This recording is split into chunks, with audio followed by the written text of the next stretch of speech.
Bonjour, dans cette vidéo, nous allons parler du livre d'Arturo Escobar, Sentir penser avec la Terre, une écologie au-delà de l'Occident, publié en 2018 aux éditions du Seuil, qui est en fait la traduction et l'adaptation en français par l'atelier Laminga de son opus de 2016, Sentir pensar con la Tierra. Bon, pour commencer, Arturo Escobar, qui c'est? C'est un anthropologue, il est né au début des années 50 en Colombie, il va étudier dans plusieurs universités colombiennes, américaines, il fait notamment son doctorat à l'université de Berkeley, il va avoir une carrière internationale d'anthropologue, et c'est quelqu'un qui, dans sa carrière, n'en est pas à son premier coup d'essai. Arturo Escobar, il est assez connu pour son anthropologie du développement, et plus précisément pour sa critique du concept de développement. Il a publié un livre très important à ce sujet, en 1995, qui s'appelle Encountering Development, The Making and Unmaking of the Third World, dans lequel il va critiquer cette hégémonie libérale occidentale qui essaye d'imposer au monde entier par ses acteurs institutionnels une vision unique de l'épanouissement moderne des sociétés, en considérant, et maintenant c'est passé dans le langage commun, tous les pays et les populations qui ne suivent pas cette voie comme sous-développés. Arturo Escobar, c'est aussi un fin connaisseur de toute la théorie décoloniale latino-américaine. Donc ce livre, ça va également être une belle revue de littérature, une très belle entrée en matière de toute la théorie sociale critique latino-américaine. Donc il ne se contente pas de critiquer cette hégémonie culturelle, universitaire, occidentale qui essaye de s'imposer au monde comme la seule forme de savoir, il exhibe également une proposition théorique alternative qu'il participe d'ailleurs à construire. Enfin, et c'est assez important pour comprendre d'où il nous parle, Arturo Escobar, il est assez proche des mouvements sociaux latino-américains, des mouvements anti-mondialisation et notamment des peuples autochtones qui luttent contre des projets d'aménagement imposés par le Nord global. Ça, c'est assez important pour comprendre la proposition épistémologique qu'il nous fait ici dans cet ouvrage, Arturo Escobar. Il va nous proposer une écologie à partir d'en bas, c'est-à-dire ancrée dans les savoirs et les conceptions des peuples autochtones, savoirs qui, selon lui, existent, premièrement, ne sont pas d'une moindre validité par rapport aux savoirs occidentaux, mais également et surtout n'obéissent pas aux règles de légitimation et de production de la connaissance comme définies par l'ontologie moderne occidentale. Ça, c'est un livre qui s'inscrit totalement, pleinement dans le tournant ontologique qu'a connu l'anthropologie dans les années 2010, c'est-à-dire qu'on ne considère plus que la réalité est unique, universelle, et qu'elle serait simplement comprise de manière différente par différents points de vue.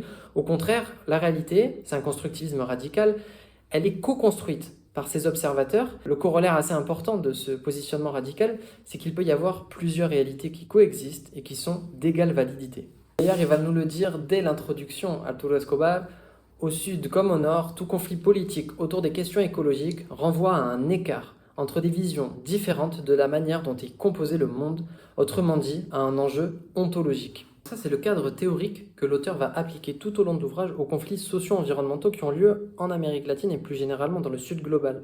Pour mieux saisir cette ontologie moderne occidentale, l'auteur va choisir un point d'entrée qu'il connaît bien, c'est le concept de développement. Et toute la théorie, toute la rhétorique qui lui est associée, on peut la faire remonter au mois de janvier 1949 avec la doctrine du Fair Deal qui est amenée dans son discours par le président Truman, qui fait suite au New Deal de Roosevelt, qui contient tout un tas de programmes, de réformes socio-économiques, mais également d'investissements dans des infrastructures dites de modernisation. On est face à l'avènement d'une théorie de la modernisation outillée par la théorie de la croissance, très influente en économie notamment, dans les années 50 et les années 60. En fait, c'est la prescription d'un modèle unique de développement sur le modèle américain, qui vise à s'imposer aux sociétés traditionnelles jugées comme en retard. Donc pour l'auteur, si ce discours autour du développement et toute la rhétorique qui lui est associée vont être si puissants, c'est principalement grâce à deux mécanismes. Le premier, c'est l'apparition de ces problèmes de développement, ou plus généralement, l'émergence d'un champ des savoirs académiques dans le Nord global qui va s'attacher à caractériser des situations jugées comme retardées par rapport au Nord global et qui sont expérimentées par toute une partie de la population mondiale qui, elle, va être qualifiée de tiers-monde. Donc on peut penser à ce sujet au travail de l'économiste Douglas North qui va s'attacher, ce n'est pas un sketch des inconnus, à caractériser quelles sont les bonnes institutions, c'est-à-dire celles qui permettent d'atteindre le développement, et les mauvaises institutions, c'est-à-dire celles qui l'entravent. Un deuxième mécanisme très puissant, c'est cet énorme réseau d'acteurs institutionnels qui va se charger de faire le lien entre ces connaissances théoriques et la pratique via des projets d'intervention venus du Nord et qui viennent directement s'implanter dans le Sud pour amener ce développement. Donc là, on peut penser au travail de l'anthropologue Jean-Pierre Olivier de Sardan dans son livre La revanche des contextes, dans lequel il explique que des projets qu'on déracine, qu'on essaye d'appliquer de manière uniforme au reste du monde, souvent échouent à cause de ces contextes sociaux fondamentalement différents. Et là, il passe en revue la théorie de la dépendance des marxistes latino-américains qui, dans les années 70, vont s'attacher à montrer qu'on peut atteindre le développement et la modernisation via un programme socialiste et non uniquement capitaliste, jusqu'aux approches critiques du développement, donc on les appelle aussi les approches altermondialistes ou post-développementistes, dans les années 90, qui vont s'attacher à montrer que ce discours du développement, ce n'est rien d'autre que la production culturelle, sociale et économique du tiers-monde en tant que tiers-monde, justement en niant précisément ces conditions spécifiques d'évolution. Également, et c'est là qu'on rentre dans le cœur de la démarche épistémologique d'Arturo Escobar, toute une série de pensées critiques qui ne viennent pas des savoirs académiques, et encore moins des savoirs académiques du Nord global, mais précisément des luttes des peuples autochtones qui s'opposent à ces projets imposés unilatéralement par le Nord global au Sud global. Et l'auteur de passer en revue une série de pensées qui ne se contentent pas de critiquer la notion de développement, mais également d'y proposer des alternatives. Pour n'en citer que quelques-uns, on peut évoquer le Buen Vivir comme tradition qui met l'accent sur la définition d'une vie bonne et les moyens que pourraient se donner les populations pour l'atteindre, qui se différencie très largement du projet téléologique développementiste de la modernité occidentale. On peut également évoquer les droits de la nature qui ont fait leur apparition dans les constitutions, mais aussi la redéfinition de l'État en termes de plurinationalité qui vise à reconnaître la singularité culturelle et donc les droits des peuples autochtones. À ce sujet, on appréciera les nombreux exemples qui donnent du relief à la pensée de l'auteur. On pense au fleuve Urumangui, à ses 6000 habitants dans le Pacifique Sud colombien qui, dans les années 2000, vont être en proie à des conflits, des situations de guerre. La région Curvalado et les conflits entre les populations autochtones et les multinationales bananières qui donneront des massacres, des déplacements forcés massifs en 96 et 97 sous le prétexte de combattre la guérilla et d'amener le développement. C'est à partir de l'exemple de ces deux communautés qui, entre 90 et 2012, ont subi tout de même 15 déplacements forcés et l'assassinat de 148 de leurs leaders, qu'Escobar essaye de nous montrer que quelque chose de bien plus profond se joue qu'une simple lutte de territoire et d'espace physique. Il en veut pour preuve la détermination des membres de ces communautés, malgré le climat de terreur qu'elles affrontent.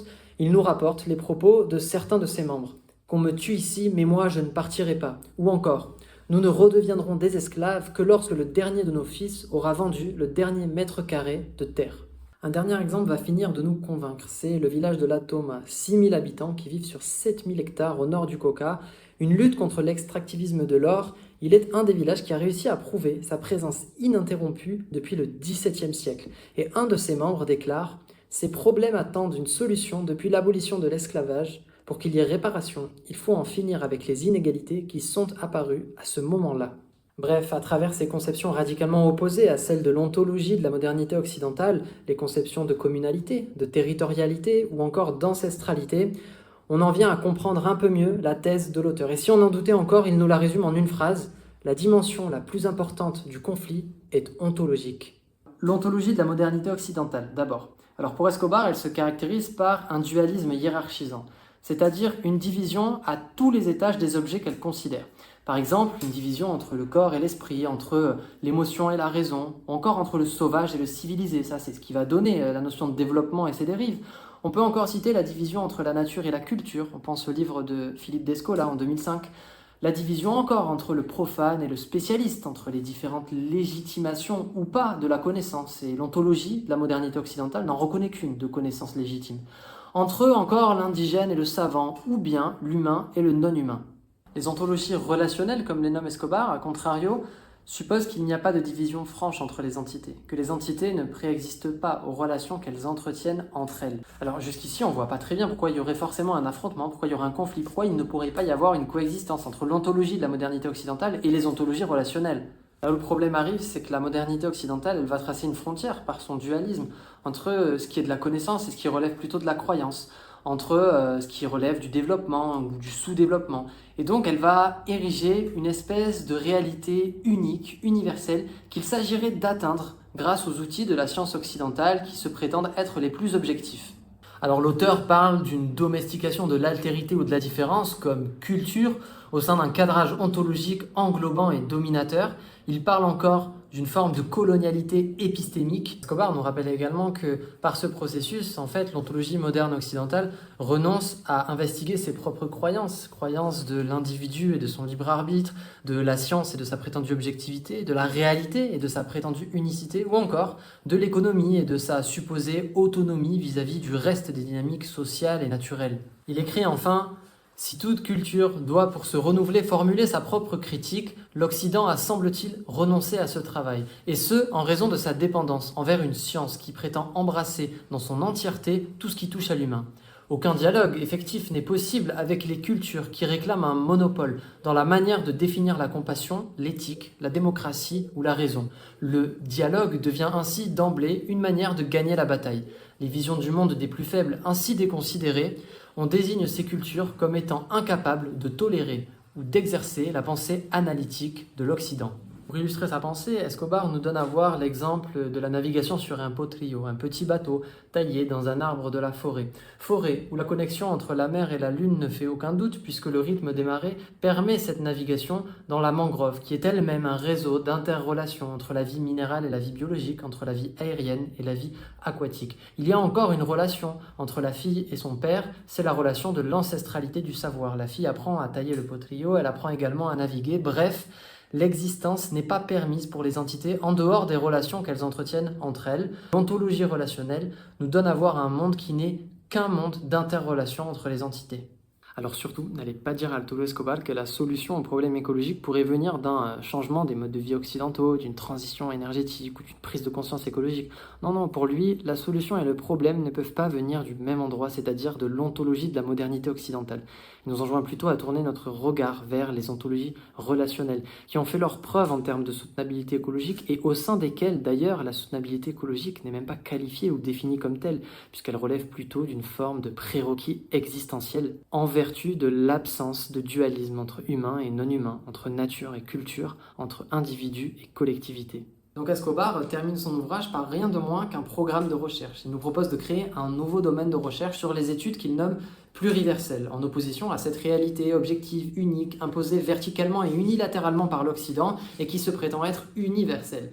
Il nous appelle à donner du champ à toutes les initiatives ontologiques, comme il les nomme, qui proposent de faire monde autrement. Et donc au terme de l'ouvrage, on en vient à se demander, finalement, est-ce que le problème écologique n'est pas simplement, plus fondamentalement, plus profondément, un problème ontologique qui appelle la question suivante, est-il encore possible de faire monde autrement? Et si oui, est-il possible que plusieurs mondes coexistent?